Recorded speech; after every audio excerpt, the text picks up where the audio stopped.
Walukuba Barbarians this very weekend did manage to clinch the 2025 National 7 Series. They're just the second team outside of Kampala to do so. So it's no mean feat, but also their very first major crown. So joining us on set is the champion coach. And most importantly, before you even get to the champion coach, ladies and gentlemen, something I've been crying for, and the production team had denied me the chance. Finally, there you have it, crystal clear 2025 Nile Special Uganda Sevens champions, the Walukuba Barbarians. Ladies and gentlemen, I think we are the first show to have this fantastic trophy with us. Very beautiful. It looks heavy, but no, it's not heavy. I did try to touch it a little bit, but it looks fantastic. And so it is just the right time that we also introduced our guest after you've seen that. Oh, it looks so pretty. It looks scary. Yeah. Scary? No, I don't think so. Clive, just go easy. But anyway, crane should be pretty. Joining us on set, Coach Leonard Lubambula, the head coach of the Walukuba Barbarians. Good to have you. Good evening. Good evening. Thank you. Pleasure to be here. Are the celebrations done? No, really. We're celebrating for 2 weeks. What? Until Uganda Cup kicks off. Okay. Yeah. Very understandable. Then what kind of team will be showing up for the never mind. For them, they know how they will go through the celebrations and have a team for the Uganda Cup. Well done. Before we even speak about this, a couple of days ago or a month ago, you were involved in an accident. How are you doing now? Fully recovered? Yeah, I'm fully recovered. I think by God's grace, we all survived, came out walking, no broken bones, and yeah, we were back onto our feet. I think that happened on the 11th as on our way back from Gulu Sevens. Yeah, 4:30 a.m. The car lost control. We hit a couple of trees, and then around 5 a.m. is when everyone was out of the car and were taken to an emergency ward in Njovu Hospital, and then later transferred to Mulago Hospital, where we did lots of scans and everything was 100% clean. Yeah. Okay, we thank God. We thank God, really. So from the accident to lifting the trophy. Yeah. That's quite commendable. Very much, and I think it's been God behind all this, and we thank Him. How did you do it? Let me just ask it that plainly, because, you know, when you look at the entire series, if I can put it that way, how do you manage to win this? Your first major crown, second team outside of Kampala, like I said. How do you manage to win this? I think we've had a four-year cycle plan for this team.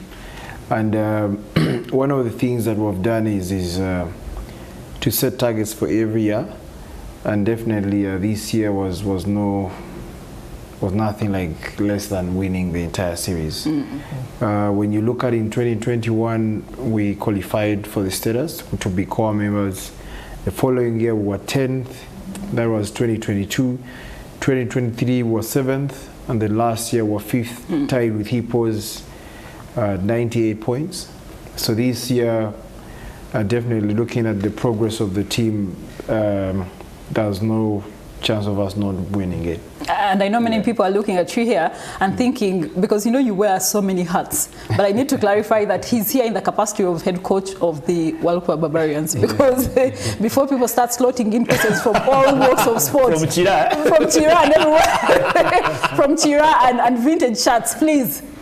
He's here in the capacity of the head coach. And as Emanzi and Clive do get set to join in, you talk about, you know, what you have been, how much you've been knocking for the past 4 years. How do you maintain that? Because, you know, it's easy to finish 5th this season and then struggle to even reach that 5th next season. How do you maintain that? We've tried very much, looking at the overall log of standing.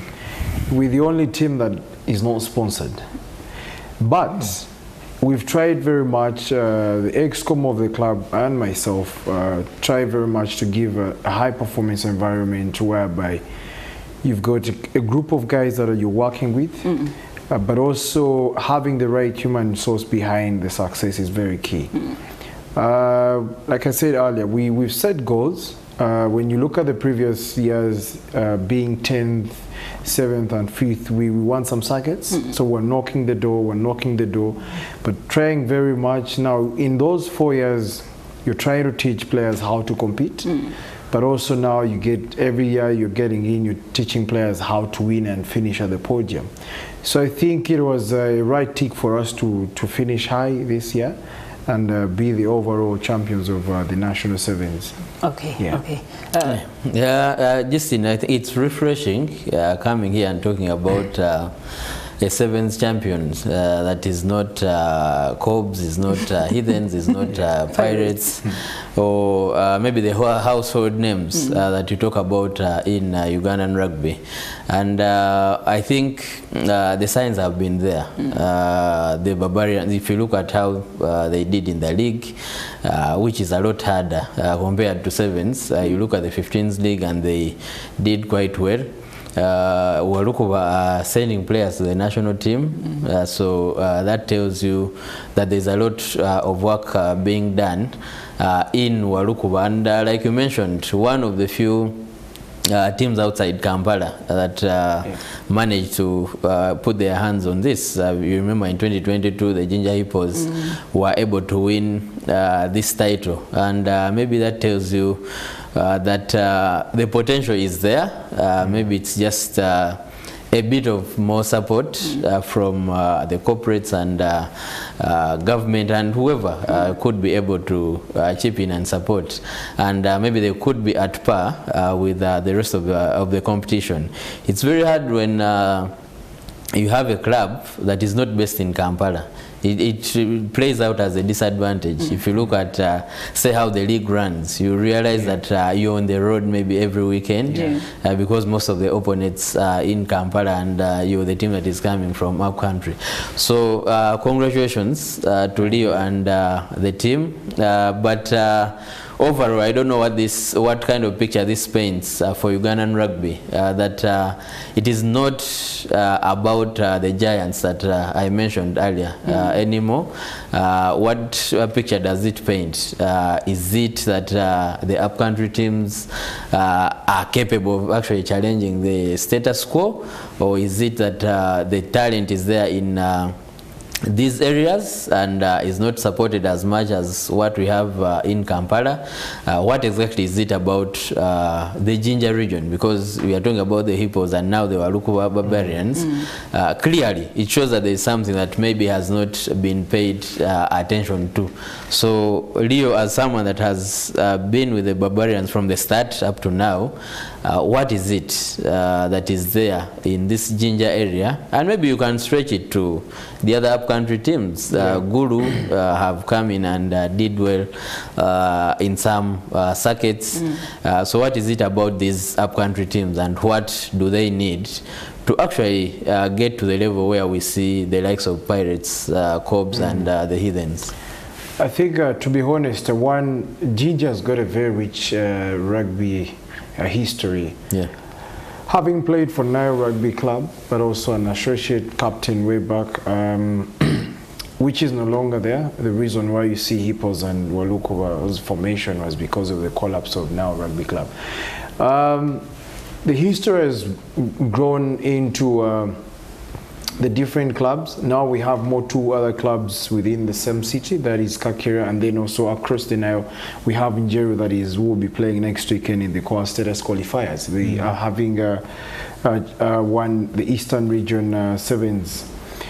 One of the things that has boosted Ginger rugby is the schools. The grassroots is really massive. If you look at the regions that are really giving focus on the next generation of athletes, it is Ginger City, and then growing into also the Usoga region. I happen to be a chairman of the Eastern region, that is in the political side of the game. And one of the most challenges that we're facing is human resource retention. And to be honest, in Ginger, because it being not really a big region per se, there is human resource retention. We've got former players that are helping different rugby clubs, but also committed to the programs. When you go further in Bali, it is quite difficult to retain human resource. Even the players themselves, it's quite tough. You go to Soroti. So when you look at the current standing, Mbale Elephants is the oldest rugby club. It started in 2009. When you look at Soroti coming in, I think around 2011, I think, or 10, those two clubs have struggled a lot. They would have been in the Premiership. They would have been core status members, but they haven't really punched in there and gotten a slot for themselves. But all those come around with the governance of the club, but also the human resource retention. You have athletes that are coming from high school, but how you retain them into the club structures is also a little bit complex for themselves. Hippos, Barbarians, I think they've done an amazing job hanging into the athletes, keeping them together, but also producing to the different national teams is also key. It gives them a lot of exposure for themselves to grow mentally, but also in terms of skill set, playing with the better players on the national team, going through national team programs, and that is part of their development too. Yeah, and I mean, you have Ginger, Hippos, and the Barbarians both coming from the same city, and maybe someone would have thought for a city that is not that big, maybe the coming up of Walukuba could have affected the Ginger Hippos in some way, but it didn't, and you see that the two have coexisted quite well. But I think going back to the history might take away the shine from this title and what it means to the Walukuba and the club. So if you could take us through the season, I mean, starting off with the Coronation Sevens at Chadondo. I think you've played in 5 finals, very consistent. If you look at the performance of the team, how would you describe the entire campaign? And at what point in the season do you see that the title is actually there for the taking? I think getting into the national sevens, we looked at the 7 stops. We looked at Kabaka Sevens as we were defending champions. That was the first box we had to tick. We looked at the Chabazinga Sevens where we are the hosts. We also looked at Kabale Sevens where we're also defending champions. We were just from there recently as part of our preseason, but also last year we were in Kabale and won it. So we looked at those 3 and said, if we can win 3 finals and get to the rest of the finals, regardless of who we meet, then we'll be able to win it. So we set targets for every circuit. Then we went to Gulu, finished second, lost in the finals, and then a little bit of fatigue that came in when we were going into Entebbe Sevens, where we had a few of our players played in Nairobi, and also those in high school, Kakamega Sevens, East Africa schools games. So the Entebbe outing really affected our ranking, a little bit of points. I think we ended 4th, got into Rujumba Sevens where we ended 2nd against the host, the Pirates. After that, we went straight into Chabazinga, where we retained it. We also looked at that, having looked at the previous Chabazinga Sevens, where we lost to Heathens in the sudden death. We said, whoever, we have to get into the finals, regardless of anything, and then we have to win the home circuit, and which was a huge boost for us. You speak about some of your players, playing in the schools games in Kakamega. So that tells the story of how young your team is, and when you say that, and then we're speaking about the team winning this, it can be quite hard to connect, when it's a team of young players and they're doing this job. Take us through how you manage those young players for them to be able to do the job that amounts to winning a trophy like this one, Leo. I think, like I said, we try very much to give a high performance environment where you have targets, you need to meet you go through certain criteria to be selected on a team. In the entire 7 stops, we did a rotation of 18 players and 1 injury. Regardless, other teams lost lots of players along the way. So you go through a routine of training with strength and conditioning, recovery protocols and all that. But I'm keeping in mind that every circuit we've got a target to meet, We look at the pools. We've been in very strong pools and we're pulled out as top leaders in the pool after day one, which is amazing, and I need to give kudos to my players. This championship is a little bit unique. When you look at the previous guys, the teams that have won, they've got national sevens players on their squads. So it is very, very much appreciative of the athletes that we have. None of them is on the national sevens circuit. National team for the sevens. Of course, we've got certain players that have been called. Gift Wakorach last year played at Safaricom. Edward Emiem, who is also the national team hooker for the 15s, played at Safaricom. And then also Bob Kawanda got a call in 2023 before his injury.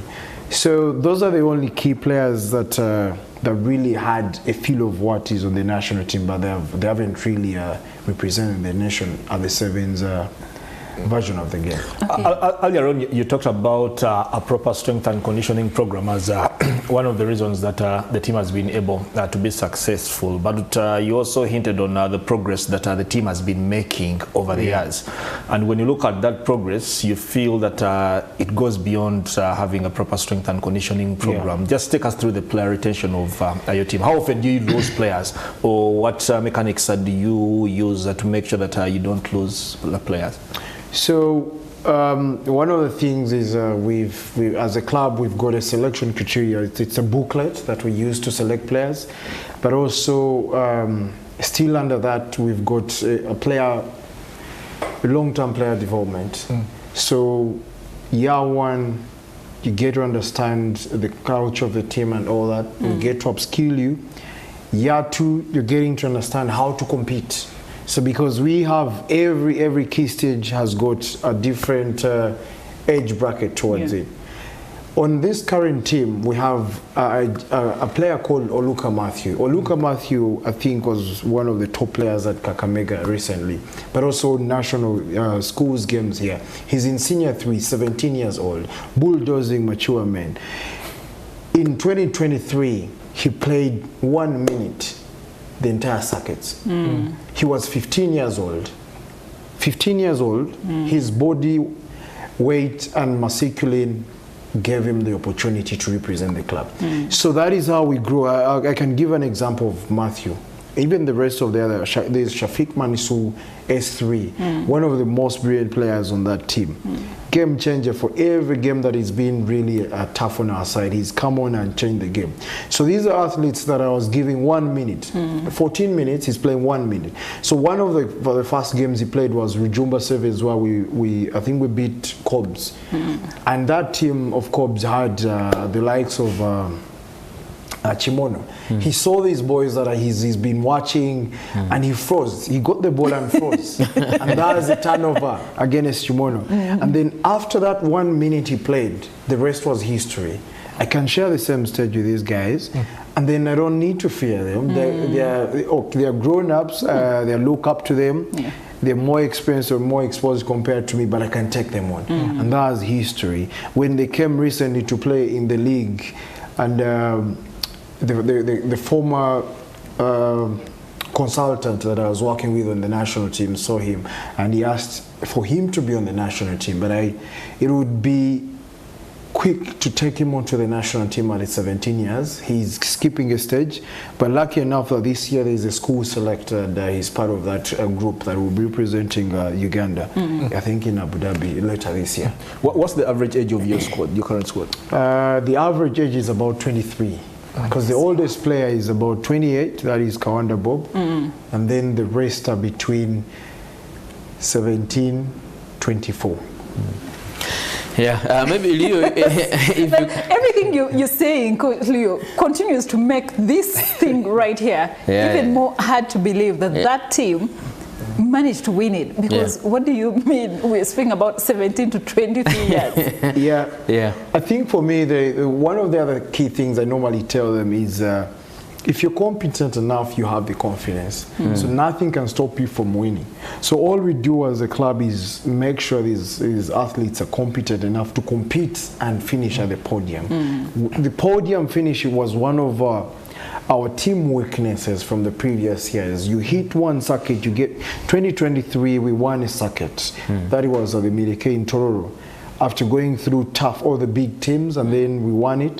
2024, we were in, I think, 2 finals, 2 semi-finals, just knocking at the door. The last finish wasn't in there. And then that is one thing that we had to focus on. Podium finish. How do we get to the podium finish? And that is the mentality that we were growing in. Maybe also, how much time do you invest in training or practice? The reason I'm asking is that we have teams that are playing at national level, national competitions, and they are training 3 times a week, and people are showing up at training at 6:30, 7 and stuff like that, because they have work to do and all that. How much time do you invest in training? Because that can be one of the reasons why probably the team has also been able to achieve this feat. So we've done remote training for our athletes. Some of them are students. Actually, all of them are students. Just 2 of them that are full-time employees. So we share electronic programs to our athletes. So if you're out of school, the first thing you do is you're going to the hill. You're going to hit these targets, and then they share. We have a platform, WhatsApp platform, where we share evidence of our training sessions. But we using what mechanics? They use their phones and then share the evidence. But also we do, every time we have team training on a Tuesday, 2 hours, on a Thursday, 2 hours, we do what we call, performance tests. So the performance tests come in after 2 weeks. So even a circuit like Gulu, we went, did tests. And then, of course, we calculate the amount of fatigue the player has and all that. And then we get into we design specific recovery protocols for the athletes. Okay. Yeah, I wanted to go back to Cavalry because after the Cavalry Sevens, it was pretty much a 2-horse race between you and the Buffaloes. And knowing that the Toyota Buffaloes were going to host the next circuit and the Barbarians were 9 points ahead of them, what sort of mindset did you leave Cavalry with going into the Buffalo Sevens this weekend? Yeah, I think after the first, the final we saw in Cavalry, we really we're in control of that game, but a last play try by Buffaloes really broke down the boys. And one of the things that I told them, don't look down onto yourselves, we're still table leaders, regardless of us not defending Cavalry. We can still go into the last circuit and pull it off. All we needed was a semi-final finish. And we came with the mindset of winning it, but I definitely looking at the high intense. When you look at Buffaloes but the Barbarians, how they finished the series was a little bit an anticlimax. Exactly. They didn't perform well. The reason being, these are 2 clubs that have been playing high intense games, but also putting in mind that the mind was fatigued too. We tend to look at the body fatigue, but also exhaustion of the mind, the amount of thinking and the conjunctiveness you put into winning games, going into the classification games, the quarterfinals, you're playing tough teams, semi-finals and getting to the finals. I think the two clubs really had to break down. At one moment, if we had one more extra circuit, I think none of us would have won it, because these Pirates and Heathens were kept on improving every circuit. Regardless of the 2 consistent 2 teams, Buffaloes and Barbarians, I think those 2 teams were also catching up. And of course the Buffaloes seem to have your number. I don't know what it is about them, but the 2 finals where you've met, somehow they're able to beat you, and then of course eventually you beat them to the big prize. What was it about the Buffaloes? I think we've met thrice and lost 2 and won 1. I think we beat them in a sudden death in Rejoba Sevens for us to be able to advance. There's always that pressure moment, someone next door, he's there, as in they want to take over your place. And I think one of the things we didn't manage well against the Buffaloes was pressure management. And it's one thing that we're grown into. When you look at the Kabale Sevens, I think we managed that game very well. Just a small breakdown mistake that costed us the game at the end of it. Yeah, I think it's just the pressure management that came into the athletes against Buffaloes in those 3 games we played against them. Yeah. And maybe finally, just from me, it's always very hard to win the first. So my question would be, after winning this, what next for the Barbarians? And not just in the 7s, but you look at the league, the 15th season. The Uganda Cup is coming up. What next? And what have you got to do to maintain this silverware coming, to make sure that you keep it? You need the people who work in the cabinet to be busy. So how have you got to? What have you got to do to actually keep winning? Surprisingly, I had a chat with one of one of the Fat Cats journalists slept in the same hotel with me, and one of the things I pulled out my laptop and I told him, January 14th, we knew we were going to win the National Sevens. Coach. No, to be honest, he's called Jacob. I told him I showed him a document. It is a season planner, and it had two goals: semi-finals in the Premiership. That was our target. We didn't want to win the league this year, the 15th league. All we needed to do was to be in the semi-finals, and that was our target. Unfortunately, we pulled off a very good game against the Pirates at home, and then we came at Kings Park and things didn't work out well for us. We ended at quarterfinals in the playoffs. Sevens championship. Those were the 2 targets for this season. Nothing in regards to Uganda Cup, because was that you shared with the rest of the playing staff, or that is something you kept yourselves as management? The players knew. We broke it down to the leadership team in our club. They knew what was before us. By 14th of Jan, they knew what was ahead of them. So when you look at that plan, it's a full year season planner that has got different competitions, different preseason plans and all that, transitioning from 15s to 7s. A few players, it has also the national team. We cater for the national team because we will have some athletes that will be away. Even myself, I will be away, and then the rest of the group stays working. So by 14th in January this year, we would be champions of the 7th. Okay. Yeah. All right. And our time is fast spent. Listen, when you're having a fantastic conversation, somehow time flies by. Coach didn't give us the targets for the future. That's listen, Clive, I have two questions to close off the conversation. Just a quick one. Before you get to that, I hope it's not about the targets, Coach. No, it's about post this. Okay. Yeah, just post this. I think this is now history. We've got strategies ahead of us. We were recruiting more players into our setup of the club. We've got junior players that are coming into the ranks also that we've given an opportunity, but also recruiting players from different clubs. We'll be mentioning names very soon. Before the end of the year that will be joining us, and that is how we want to keep the consistency. Okay. But also, there are players that want to join Walukuba. Exactly. Yeah, it happens when you win. But also, this is away from the championship, because a couple of people have referred to, by the time you started out this rugby club, and it was more of a Walukuba was more of a football mad, you know. Yes. How did you succeed in changing that mindset? So them embracing rugby like it is now? When you look at the history of Walukuba, is football. In 2013, we got 2012. Late 2012, we got a little bit of complex buying the community into the game. We got athletes that had left their homes. We got some athletes that were dam waters then. But also joining the football fraternity, sharing a stadium was a little bit complex, so we had to fight a lot.